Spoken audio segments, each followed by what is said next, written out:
गीता एक गरीब लड़की है। वह बिन माँ बाप की बेटी है, इसलिए उसके सास और उसका पति उसे ज्यादा कुछ नहीं कहता। गीता के घर में गीता की ही चलती थी। वो जो कहती थी उसकी सास और उसका पति बिना कुछ कहे मान लेता था, क्योंकि वह एक बिन माँ बाप की बेटी थी और उसने शादी से पहले बहुत दुख दर्द सहा था। गीता घर का कोई काम नहीं करती थी। उसके घर का सारा काम उसका पति और उसकी सास करती थी और कुछ काम उसकी बेटी भी करती थी। गीता तो रोज अपना पर्स लेकर बाहर घूमने चली जाती थी।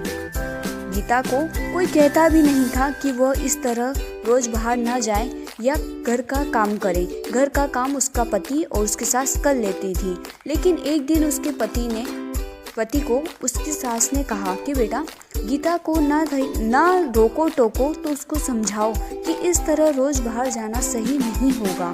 हाँ, वो बाहर जा सकती है, पर वो अगर कभी कभार जाए तो ठीक है, लेकिन अगर वो इस तरह रोज बाहर जाएगी तो हमारे समाज के लोग क्या कहेंगे। ये सब सुन के गीता का पति बहुत परेशान रहने लगा। उसे समझ ही नहीं आता था कि वो करे तो क्या करे। अगर वो गीता को कुछ कहता था तो गीता नाराज हो जाती। उसे समझ ही नहीं आता कि वो करे तो क्या करे। वो गीता को कुछ ज्यादा बोल भी नहीं सकता था और वो ना ही माँ की बात टाल सकता था। इसी तरह गीता रोज अपने ससुराल वालों को कुछ न कुछ कहती रहती। घर में कुछ भी करना हो गीता की ही चलती थी।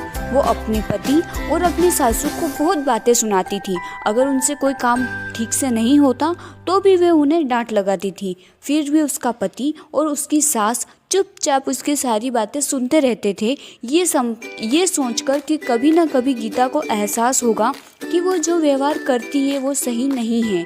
हम उसे लाड़ प्यार करते हैं, इसका मतलब ये नहीं कि वो हवा में उड़ने लगे। पर यह बात कभी उसके ससुर ने और उसके पति ने उसके मुंह पर नहीं कही। उन्हें सिर्फ इसी बात का विश्वास था कि कभी न कभी उसे इस चीज का एहसास होगा।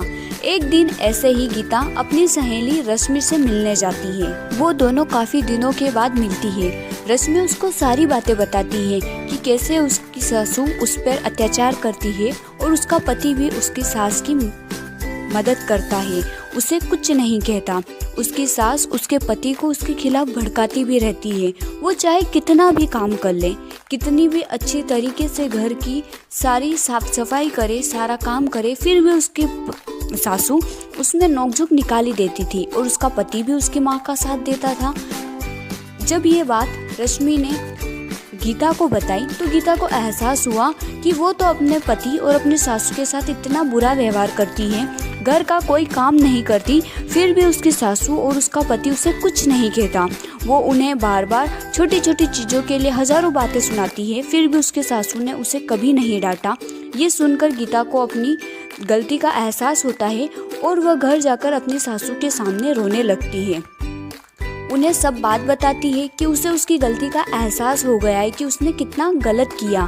तब उसकी सास उसे कहती है कि बेटा रो मत, हमें विश्वास था कि तुम्हें एक न एक दिन अपनी गलती का एहसास होगा और तुमने गलती चाहे कैसी भी की हो, लेकिन तुम्हें अपनी गलती का एहसास हो गया, बस यही बड़ी बात है। अब हम सब साथ मिलकर हंसी खुशी रहेंगे। तुम बिल्कुल शौक मत मनाओ, क्योंकि हमें पूरा भरोसा था कि तुम एक अच्छी लड़की हो और तुम्हें एक न एक दिन अपनी गलती का एहसास जरूर होगा। इसके बाद गीता और उसका परिवार साथ मिलकर हंसी खुशी रहने लगा। वो सब मिलकर सारा काम करते और हंसी खुशी जीवन यापन करते। अगर आपको स्टोरी अच्छी लगी हो तो वीडियो को लाइक और चैनल को सब्सक्राइब जरूर करें। इसी तरह के ग्रीन इफेक्ट वाले वीडियो के लिए यह स्टोरी कार्टून वीडियो आप अपने वीडियो पर यूज़ कर सकते हैं। इसमें कोई कॉपीराइट नहीं आएगा। हाँ, मेरी जो इसमें आवाज़ है, मेरा जो साउंड है, मेरा जो म्यूज़िक है, उसको आप हटा दीजिएगा, या तो अपना रिकॉर्ड करके उसमें डाल दीजिएगा या फिर कोई म्यूज़िक ऐड कर दीजिएगा, तो उसमें कॉपीराइट नहीं आएगा। आप सभी का दिल से धन्यवाद।